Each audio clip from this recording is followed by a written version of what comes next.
আসসালামু আলাইকুম রহমতুল্লাহি ওবরাকাতুহু। সম্মানিত দর্শক, গত কয়েকদিন বলতে ১০ দিন ১২ দিন, আজকে আমি যে ভিডিওর যে দিনে করছি এই দিন থেকে গত ১০-১২ দিনের মধ্যে এই পৃথিবীতে দুটো অলৌকিক ঘটনা ঘটেছে। যে ঘটনার সঙ্গে মানুষের খুব বেশি হাত আছে বলে আমার কাছে মনে হচ্ছে না। এই দুটো ঘটনাই প্রকৃতির লীলা খেলা। মহান আল্লাহ রাব্বুল আলামিন, তিনি যে জমিনের মালিক এবং তার যে একটা শক্তি আছে, কুন ফায়াকুন, হও অমনি তা হয়ে যায়। তিনি যে ক্ষমতার মালিক,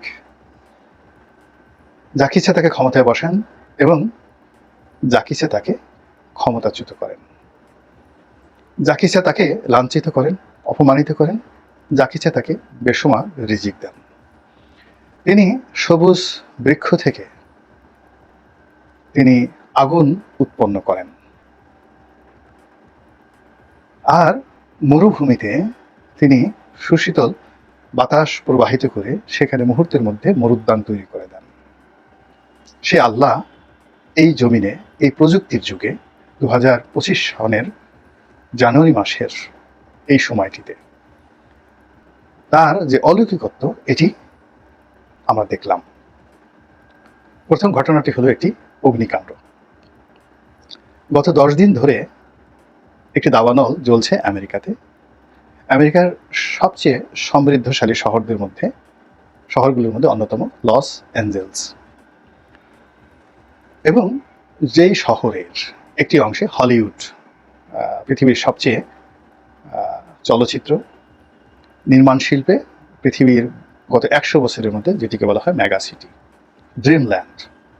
যত আকর্ষণীয় পুরুষ নায়ক নায়িকা, যত ধনাঢ্য ব্যক্তি, তারা এই শহরে ভিড় করেন। পৃথিবীর যত বিলাসবহুল বাড়ি রয়েছে, এই শহরে যত বাড়ি ঘর আছে, এরকম বিলাসবহুল বাড়ি পৃথিবীর আর অন্য কোনো শহরে নেই।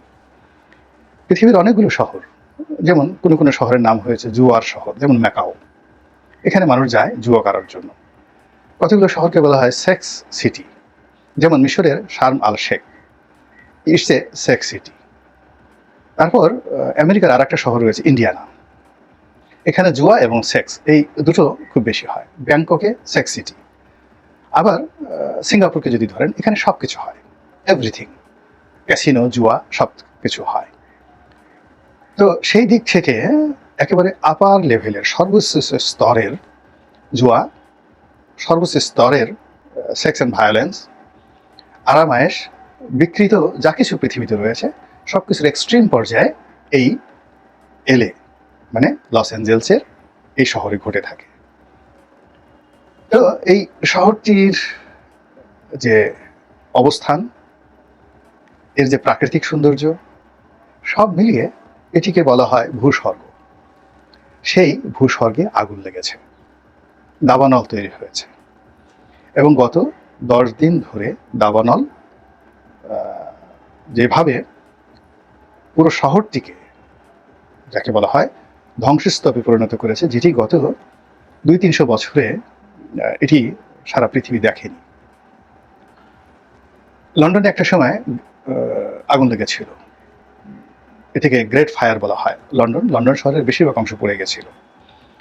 তারপর নিউ ইয়র্কে বেশ কয়েকবার আগুন লেগেছিল, শিকাগোতে বেশ কয়েকবার আগুন লেগেছিল। এগুলো সবগুলো কি ওরা গ্রেট ফায়ার বলে, মানে এর সে ধ্বংসস্তূপ হয় না। কিন্তু লন্ডনে বলেন, ইউরোপে বলেন, দাবানলের ফলে যে শহরগুলো ধ্বংসস্তূপে পরিণত হয়েছে, সেগুলোর মধ্যে এই লস অ্যাঞ্জেলসের ধ্বংসস্তূপটা এখন পর্যন্ত হায়েস্ট।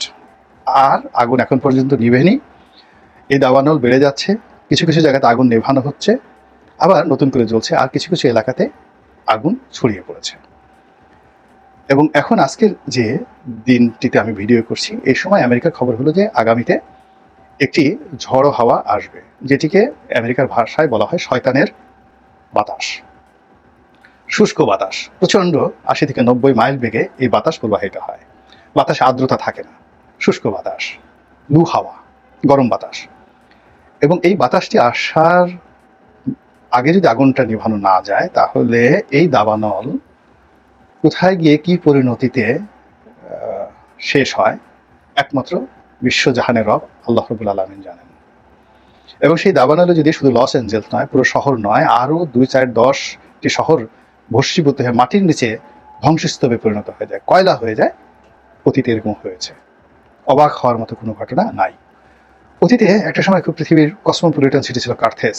রোমানরা জ্বালিয়ে পুড়িয়ে শেষ করে দিয়েছে। এখনকার সাংহাই, এখনকার টোকিওর চাইতেও পৃথিবীর 1 নম্বর সিটি ছিল কার্থেস, প্রাচীন বিশ্বে শেষ করে দিয়েছে। মধ্যযুগে আরেকটি শহর, নাম ছিল গুরগাঁও, চেঙ্গিস খান শেষ করে দিয়েছে। অস্তিত্ব নাই, বিলীন, পৃথিবী খুঁজে পাচ্ছে না কোথায় গুরগাঁও। বাগদাদকে শেষ করা হয়েছিল, কিন্তু বাগদাদ ঘুরে দাঁড়িয়েছে। আরেকটি শহর যেটা আল্লাহ ধ্বংসস্তূপে পরিণত করে দিয়েছেন, আজকের এই যে দাবানল, এরকম দাবানলের মতো আরেকটি শহর একেবারে মাটির নিচে পড়ে গেছে। সেটি হলো আগ্নেয়গিরির অগ্নুৎপাত, ভেসুভিয়াসের অগ্নুৎপাতের ফলে সেটা হলো পম্পেই নগরী। তো সেই পম্পেই নগরীর উপরে যে আল্লাহর গজব নাজিল হয়েছিল, বা পৃথিবীর অন্যান্য যে শহরে আল্লাহ অন্য মানুষ পাঠিয়ে, যেমন চেঙ্গিস খানকে বলা হয় বিধাতার চাবুক, আল্লাহর চাবুক, পাঠিয়ে ওই শহরগুলো ধ্বংস করেছিলেন, বা হালাকু খান যে বাগদাদ ধ্বংস করেছিলেন, এর মূল কারণ হলো ওই শহরগুলোতে যৌনতা, সেক্স, তারপরে দুর্নীতির টাকা ভোগ বিলাসে ব্যবহার করা। এবং ওই শহরে যারা বসবাস করতেন, পৃথিবীর নিকৃষ্টতম লোকগুলো, তারা সারা পৃথিবীতে জুলুম অত্যাচার চালিয়ে ওখানে তারা একটা বৃত্ত এবং বিলাসের স্বর্গ গড়ে তোলার চেষ্টা করেছিলেন। তো এই সকল ক্ষেত্রে আল্লাহ শাসক পাঠিয়ে, অত্যাচারী পাঠিয়ে, আক্রমণকারী পাঠিয়ে, দিল্লিও কয়েকবার আক্রমণ হয়েছে, মারাত্মকভাবে, এবং সবসময় এই ঘটনাগুলো ঘটেছে। একেবারে পুরো শহরটিকে শেষ করে দিয়েছে। তো এখন এই লস অ্যাঞ্জেলসকে আল্লাহ এই পরীক্ষার মধ্যে ফেলেছেন। কারণটা কি? কারণটা হলো এখন আমেরিকান যে ইকোনমি, সেই ইকোনমির একটা বিরাট অংশ মধ্যপ্রাচ্য থেকে এসেছে। ওখানকার তেল, ওখানকার যুদ্ধ, ওখানকার মানুষের প্রাণ, ওখানকার রক্ত, তা দিয়ে আমেরিকার এই সৌধ নির্মাণ করা হয়েছে। এবং সারা পৃথিবীর মুসলমানদের লানত এই আমেরিকান পলিসির উপর, মধ্যপ্রাচ্য নীতির উপর, যুদ্ধ নীতির উপরে। এবং তারা প্রথম বিশ্বযুদ্ধ বাঁধিয়ে দিয়েছে, সেখান থেকে শুধু তারা ফাইন্যান্স নিয়ে গেছে, তারা যুদ্ধে অংশগ্রহণ করেনি। দ্বিতীয় বিশ্বযুদ্ধ তারা শেষ অংশে অংশগ্রহণ করেছে, আর দ্বিতীয় বিশ্বযুদ্ধের ফলে তারা সবচেয়ে অর্থনৈতিকভাবে বেনিফিটেড হয়েছে। এবং এই বেনিফিটের ফলে আবার কি হলো, এত বড় একটা শোষক শ্রেণী তৈরি হয়ে গেছে প্রথম বিশ্বযুদ্ধের পর, যে পুরো 1925 থেকে 1935 সন পর্যন্ত 10 বছর তারা মহামন্দায় পড়েছিল, সামাজিক বৈষম্যের মধ্যে পড়েছিল। এক গ্রুপের হাতে প্রচুর টাকা, আর এক গ্রুপ দরিদ্র হয়ে গেছে। আবার দ্বিতীয় বিশ্বযুদ্ধের পরেও কিন্তু তারা প্রায় 10 বছর মহামন্দায় পড়েছিল আমেরিকা। তো যাই হোক, এই হলো আমেরিকা। সেই আমেরিকার এখন বিত্ত বিলাসের সর্বোচ্চ পর্যায়ে। এবং সর্বশেষ মিস্টার জো বাইডেন, তিনি এবং তার সরকার মধ্যপ্রাচ্যকে উত্তাল করার জন্য, এখানে রাশিয়াকে নির্বিষ করার জন্য যেভাবে ইউক্রেনের যুদ্ধ বাঁধিয়ে দিয়েছে, এবং সেই ইউক্রেনের যুদ্ধ পুরো ইউরোপকে যেভাবে শেষ করে দিয়েছে, আর একই সঙ্গে পুরো মধ্যপ্রাচ্যকে টালমাটাল করার জন্য হামাসকে তারা যেভাবে আক্রমণ করেছে, সিরিয়াতে তারা যেভাবে আক্রমণ করেছে, যেভাবে তারা নতুন আইএস তৈরি করেছে, যেভাবে তারা ইয়েমেনের হুতিদের উপর আক্রমণ চালিয়েছে এবং ইরানের উপর আক্রমণ চালিয়েছে, সব মিলিয়ে বিধাতার গজব অনিবার্য হয়ে পড়েছিল। এবং সেই অনিবার্যের কবলে পড়ে এখন পুরো আমেরিকা যে জ্বলছে, পৃথিবীর কোনো শক্তি দিয়ে এই আগুন নিভানো যাচ্ছে না। ভিডিও বড় হবে, নচেত এরকম আগুন হিরোডোটাসের বইতে এরকম আগুন একবার জ্বলে উঠেছিল। কীভাবে সেই আগুন নিভানো হয়েছে এবং আল্লাহ কীভাবে সেই আগুন নিভিয়েছে, এটি আমরা দেখতে পেয়েছি। এবং আমেরিকা সম্ভবত সেটি বুঝতে পেরেছে।